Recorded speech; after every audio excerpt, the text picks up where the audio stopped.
Yo yo yo les jeunes à la maison! Aujourd'hui, on va vous parler d'un jeu d'introduction. Je dis un, mais ce serait pas plus qu'un. Genre 10? Oui!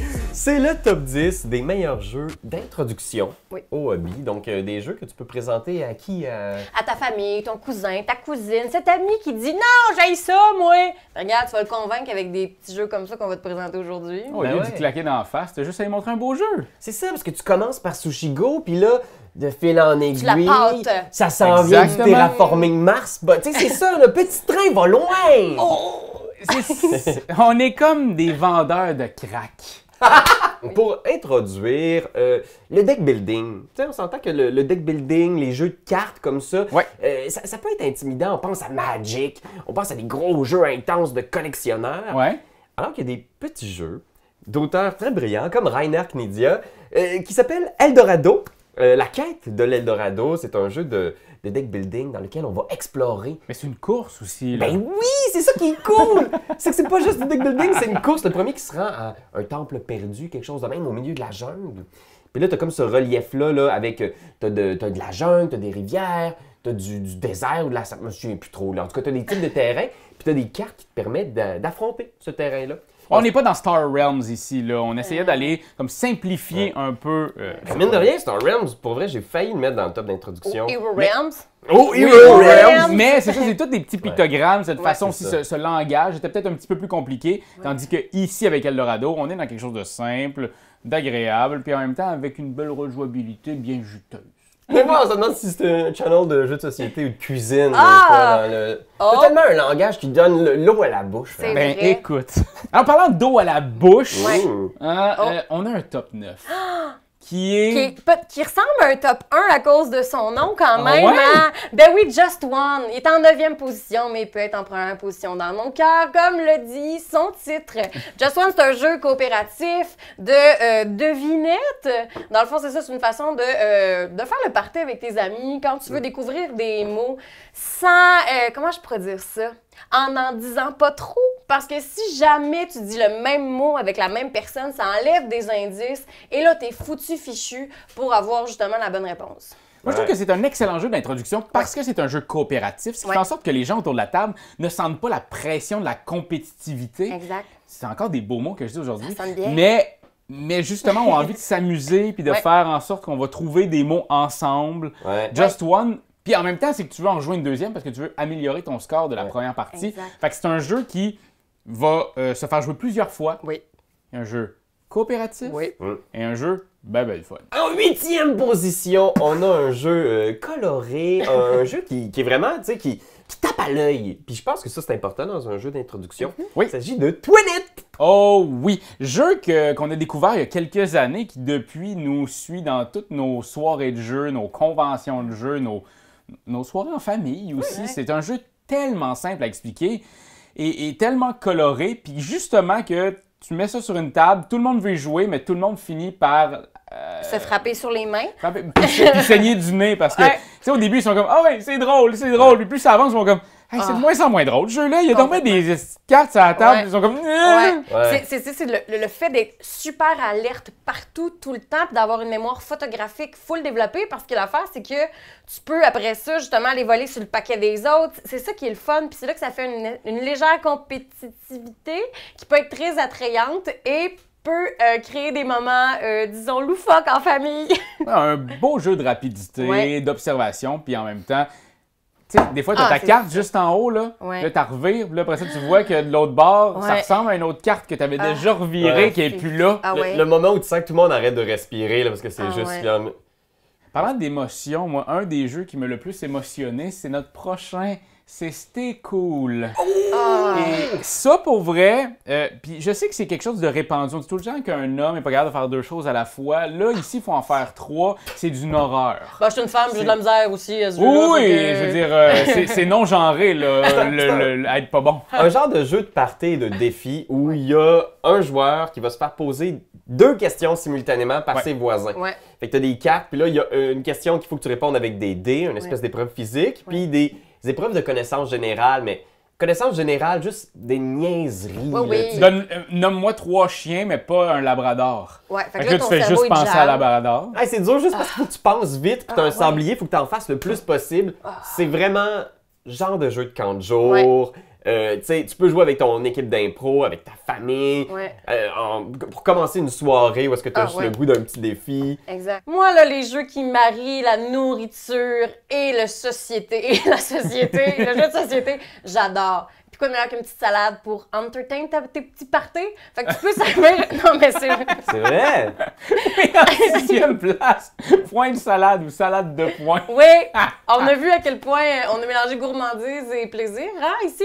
Mais oui, point de salade, là, ça, là, tu peux apporter ça dans ta famille, avec tes amis. Ça va rappeler à tes grands-parents les jeux de cartes qu'ils affectionnent tant, puis tes parents aussi qui ont su ça de tes grands-parents. Mais dans une version réinventée, avec des éléments issus d'une salade. Ce qui fait que pour ta salade, tu peux te faire des mélanges qui te permettront d'avoir des points ou non. Fait qu'il y a certaines cartes qui peuvent justement te faire des missions de salade et d'autres cartes, ben, les mêmes cartes, mais de l'autre côté, c'est des éléments. Ben ouais, des éléments, tu sais, tous les éléments qu'on retrouve dans une bonne salade, là, des tomates, Des poivrons, des poivrons, Des des oignons. oignons, la choux, laitue. la laitue. Puis tu sais, c'est vraiment le recrutement de cartes à son essence. Tu sais, tu pognes une carte, puis là, à chaque fois, c'est est-ce que je me pogne une nouvelle mission qui va peut-être me rapporter des points ou est-ce que je mets des ingrédients dans une mission que j'ai? Oui. C'est tellement simple, facile, puis pourtant super efficace. Ben, il y a de la stratégie là-dedans. Ça a l'air Oui. un petit jeu de rien, mais il y a de la stratégie. Ouais. Il y a de la stratégie, mes amis.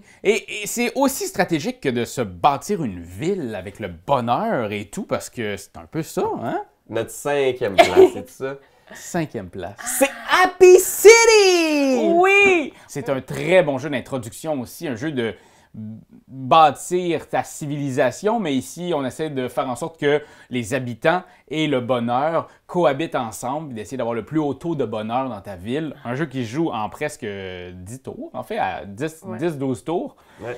C'est simple, c'est efficace, c'est tellement bon. Ouais, puis c'est coloré, c'est familial aussi. Puis le format il est super adéquat tu sais, dans le concept d'introduction. Tu sais, la boîte, ça vient comme ça. Puis après ça, ton board game aussi, ça s'amène un peu n'importe où. Fait que c'est ça qui est le fun aussi. C'est pas comme des gros jeux qu'on sait pas trop où le mettre quand on soupe. Ouais, Hein? puis j'avoue qu'il y a cet aspect-là aussi. Tu sais, on en a pas énormément parlé, mais c'est vrai qu'un jeu d'introduction, c'est des fois quand tu te lances dans le hobby, acheter une grosse boîte à 90, 100 pièces pour Il faut que tu le rentabilises. la présenter, puis t'es pas sûr que ton monde va triper. Exact. Des Ouais. petites boîtes efficaces, mais Ouais. qui packent toute l'énergie d'un gros jeu de gestion de ressources dans juste une poignée de cartes. C'est brillant, c'est génial.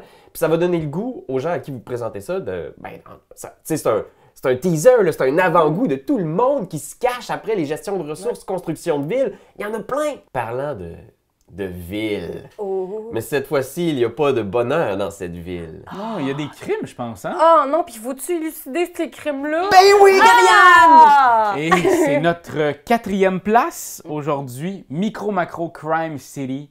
Un jeu d'introduction, c'est un jeu d'enquête là, ouais. qui donne autant d'éclairs de génie que j'ai eu dans Sherlock Holmes Détective Conseil. Ce qui est cool en micro-macro pour jeu d'enquête, c'est que t'as pas besoin de lire 1 million d'affaires. T'as pas l'impression de lire un roman. C'est vraiment juste un petit cherche-et-trouve dans lequel on va suivre la journée de petits lapins dessinés de façon minimaliste. Ouais. Oui. Puis ils vivent des affaires quand même trash, non? Ouais, il y a du meurtre, il y a du policier qui se promène parce qu'il y a des petites flaques de sang, il y a des petites affaires qui sont tombées du ciel, il y a des affaires de même. Il y a des Mais pianos qui écrasent du monde. c'est ça, dans les affaires tombées du ciel, c'est quand même assez fabuleux. Mais c'est le fun aussi pour tous, c'est toutes qui sont très visuels dans la vie. Tu sais, moi, je suis de ces personnes-là, tu sais, les auditifs, les visuels. Ce jeu-là, ça me met plein les yeux, puis ça fait que quand je me rappelle d'éléments que j'ai vus plus tôt quand j'ai regardé, je me sens bonne, puis je me sens fière parce que je suis une femme visuelle. Fait que c'est le fun pour tous les visuels entre nous. Et ben voilà, ça nous amène maintenant au numéro 3. hein. Numéro 3. Ben, écoute, un jeu qu'on a commencé Etu Game avec ce jeu-là. Puis il y a une vidéo qui doit dormir dans le disque dur d'un de vous autres où on joue. On l'a dit ça, on l'a sorti. Pas sûr qu'on l'a sorti, je parle de Sheriff of Nottingham. Et Raph s'engage à monter cette partie-là tournée en 2015. Avec Jean-Sébastien Courchaine. Et Josiane Et Aubuchon. Josiane Aubuchon.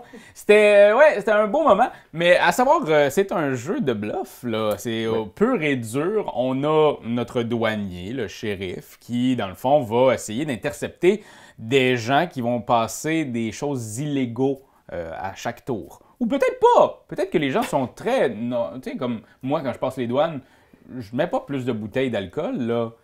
Fait que... Il y a des gens qui sont corrects. Alors, à chaque tour... J'espère que Revenu Canada écoute pas. Ils écouteront, il n'y a rien. Il n'y a rien. C'est Il n'y a rien. Il n'y a rien. Fait que tu commences, tu as des petites enveloppes et tu vas mettre une ressource en plusieurs exemplaires ou juste un exemplaire et tu vas le déclarer à la douane. Qu'est-ce qu'il y a là-dedans, Raph? Il y a juste du pain. 3 pains, 3 pains! pour être plus honnête. Et là, est-ce que j'ouvre? Est-ce que j'ouvre pas? Parce que si j'ouvre et je trouve de la contrebande, Raph me doit du cash. Mais si j'ouvre et effectivement c'était 3 pains, c'est moi qui dois du cash à Raph. Puis s'il fait rien, ben ces pains-là ou cette marchandise-là, ben je vais juste la garder puis ça va me valoir plus de points en fin de partie. C'est simple de même, c'est niaiseux, c'est du bluff. C'est, tu sais, c'est ça. C'est pas le genre de jeu qui est balancé puis qu'il faut que Ben non. tu te dises, ah là là, il faut... pense pas trop à ta stratégie. Non. Tu sais, c'est-à-dire, j'ai tellement vu de posts. Statistiquement, il y a 2,5% des chances que ça soit une arbalète dans son sac. C'est juste un C'est du jeu fun. pour se Oui. confronter à ses amis puis le regarder dans les yeux puis faire.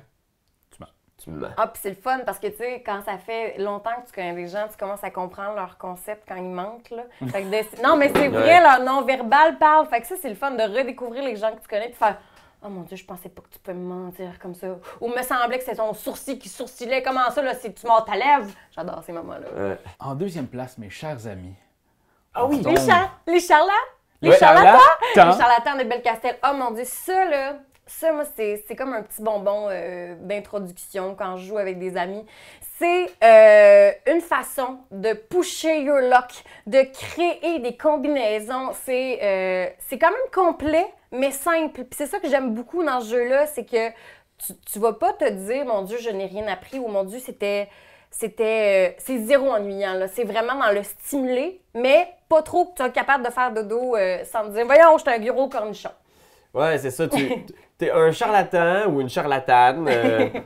Une charlatante. Une charlatou. Et t'es dans une espèce de foire médiévale où tu dois faire une potion vraiment impressionnante. Ouais, T'as un petit sac avec des ingrédients, tu sors des ingrédients, tu les mets dans ton chaudron. Mais pas jeu là. si t'as des ingrédients qui s'appellent des claques-doigts puis que t'en as dans ton chaudron plus que 7, t'exploses. Ouais. C'est comme un blackjack d'alchimiste. Exact. Exact. Sauf qu'en même temps, t'as ta petite potion qui peut toujours te sauver aussi. Fait que Ouais. c'est ça, c'est pour ça qu'il y a des notions qui se rajoutent, puis il y a des concoctions différentes, puis une grande rejouabilité avec ces concoctions-là. C'est ça qui est le fun, parce que les ingrédients changent de partie en partie. Tu peux flipper tes cartes pour justement réinventer ta façon de conceptualiser le jeu. Parce que, tu sais, à un moment donné, tu trouves une façon qui te fait gagner, puis t'es comme bien énervé, puis la partie d'après, tu réalises que tous tes acquis, ben, C'est de la merde. C'est ça, exact. Ouais, c'est vraiment étonnant. Ça joue en simultané, fait que c'est vraiment le fun. Oui. Ça roule vite. Exact. Puis moi, j'ai joué à ce jeu-là avec mes enfants, tu sais, ma fille de 7 ans, puis ses grands-parents. Fait que tu peux jouer avec un Ouais. écart d'âge de 60 ans, puis ça roule, puis tout le monde a du fun, tu sais. Ouais. En numéro 1, Internet. Le jeu d'introduction par excellence. Je veux que ça fait quand même longtemps qu'on n'a pas joué. Ouais, mais tu l'as ici, on devrait jouer, c'est Celestia! Oui, c'est tellement un bon jeu. C'est en plus d'être bon, c'est beau. Sur une table, ça look. Fait que déjà là, il y a des points de plus à la base pour être dans ce top-là parce que c'est con.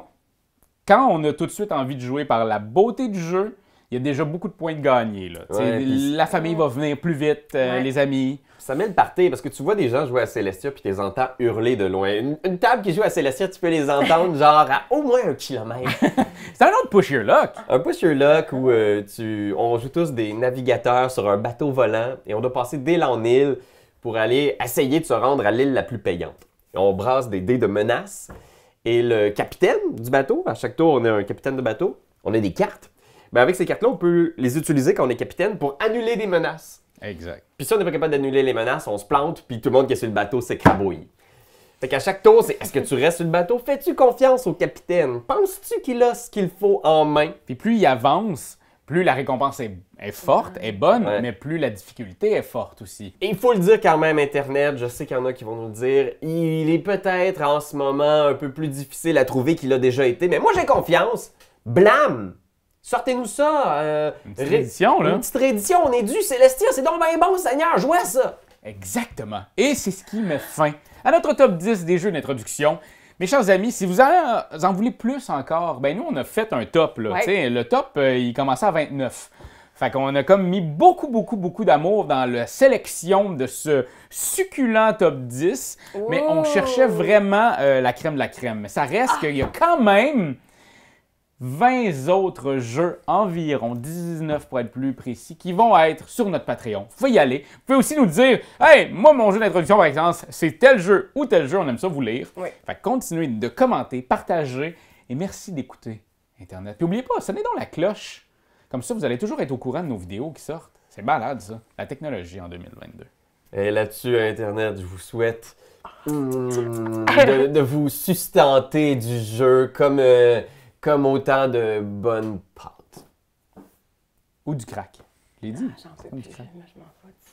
C'est toi de trouver l'épisode de jour du Popoche? Sonne la cloche! Sonne la cloche! On parle de jeu, like-nous, commande, suis-nous, ouais! Sonne la cloche! Sonne la cloche! Partage à tes amis, partage à ta mamie, ouais! Sonne la cloche! Sonne la cloche! Comment ton ouais, fais le mon kiki! Sonne la cloche! Sonne la cloche! Sonne la cloche comme quand Jésus a sonné à la porte pour aller souper chez Zachée.